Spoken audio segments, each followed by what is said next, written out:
E ela pode facilitar a entrada de outros tipos de doenças sexualmente transmissíveis. E o HIV é um deles, porque uma vez havendo o corrimento ele vai poder fazer uma lesão no colo do útero, facilitando a entrada de outros patógenos que poderão facilitar a entrada de outros vírus, bactérias ou protozoários. E aí, então, é que a gente tem que ficar bem alerta. É um tema importante porque é corriqueiro, é frequente e se não tiver o devido cuidado numa fase inicial, pode vir a gerar problemas. Exatamente. Vamos passar para a próxima imagem para a gente saber o que é corrimento, doutor. Nos termos médicos e no popular. Então, assim, no popular o pessoal chama de corrimento, no meio acadêmico a gente chama de leucorreia, alguns chamam de fluxo genital, a vaginite, que é a inflamação da vulva, a vulvovaginite, que é da vagina e da vulva, e secreção vaginal, que seria o normal.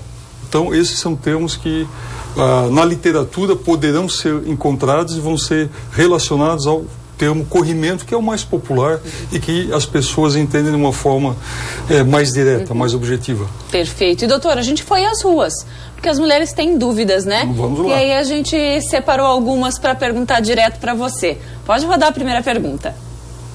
A candidíase que é a mais comum, né? Eu pergunto assim, uma coisa que acontece comigo mesmo. Eu tirei o útero, fiz esterectomia em 2013 e de lá pra cá nunca mais tive nenhum tipo de infecção.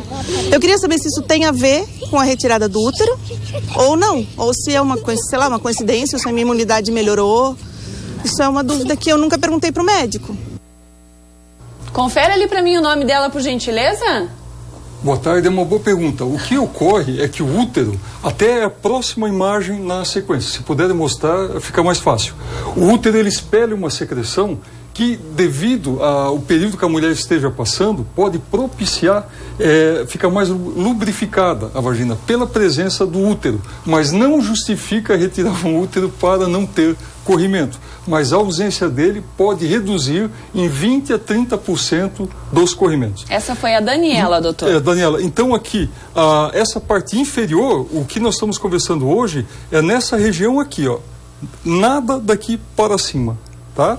É na região da vulva. O corrimento ele fica aqui. A partir do momento que ele sobe, ele já é uma doença sexualmente transmissível, trazendo outros tipos de problemas. Essa era uma pergunta que eu tinha, doutor. Então, a parte que a gente está falando hoje, dos corrimentos, esses problemas, é só nessa parte inferior? Se for pego numa fase inicial, sim. E o mais frequente, que é, complementando a pergunta da Daniela, é a candidíase. A candidíase é um fungo que a mulher tem geralmente no período pré-menstrual. Fica muito ácida a vagina, ela tem muita coceira, muito prurido, pode acabar dando fissura na mucosa. Durante o ato sexual pode dar muito desconforto, ardência, a vulva fica hiperemiada, ela fica inchada, fica numa situação e libera placas brancas, tipo leite coalhado, que é a candidíase. Então, nessa fase, apesar de todos os sintomas que eu falei, é o momento adequado para procurar o ginecologista e começar a fazer o tratamento. E muitas vezes o do parceiro também.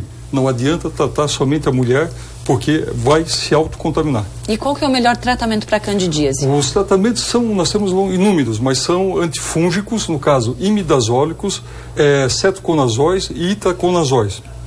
Todos eles devem ser tomados pelo casal. Durante o período não se deve ingerir álcool e não se deve ter atividade sexual sem o preservativo, para não acabar se autocontaminando. Sim, aí não adianta nada. E né? Na gravidez é importante que a mulher faça o pré-natal, porque havendo algum corrimento, nenhum desses antifúngicos poderão ser utilizados durante a gravidez. Então é muito importante procurar o seu médico, ver se está tudo certinho, porque durante a gravidez só se pode colocar creme, nada além. Ótima observação, doutor. Inclusive tem uma pergunta do pessoal que mandou pelo WhatsApp. Pode colocar na tela aqui pra gente. Aí, a Jane.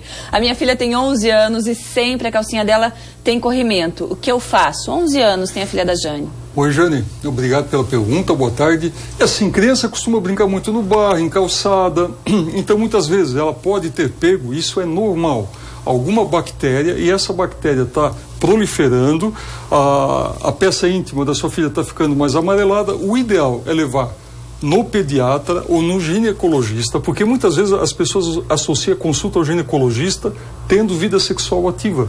Isso não é fato. Uma mulher que não tem a vida sexual ativa, ela tem como fazer o preventivo. A criança, a adolescente sem vida sexual, tem como nós examinarmos como que funciona esse exame.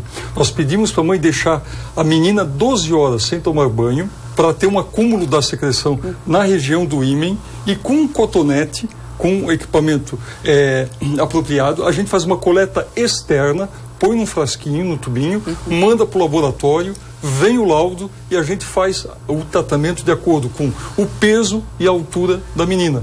Porque muitos dos corrimentos da fase adulta são corrimentos decorrentes da infância e da adolescência que não foram tratados. Então é importante já na infância, quando vê que é algo que foge à secreção, procurar tratar para mais tarde essa mulher não vir ter problemas recorrentes de corrimento. E doutor, eu ouvi também que candidíase é comum em crianças e é melhor evitar açúcar e alimentos à base de farinha, porque a farinha vira açúcar e isso alimenta a candidíase. É isso mesmo? Isso mesmo. Então, tudo que gera... cuida da alimentação. Tudo que gera... que tenha açúcar embutido, ou seja, naturalmente... enfim, algo doce... o fungo ele se alimenta de glicose, tanto que pacientes diabéticas têm uma incidência de candidíase muito grande. Quando uma paciente começa a ter muita candidíase, uma das primeiras coisas que a gente pensa é no fato se ela pode ter diabetes ou não. Olha só. Então, estando fora do período de consulta, alguma coisa numa crise muito intensa, se abrir mão de algo doce, a crise fica mais amena. Já então, é uma coisa que a gente pode mudar e não vai incentivar, né, a proliferação.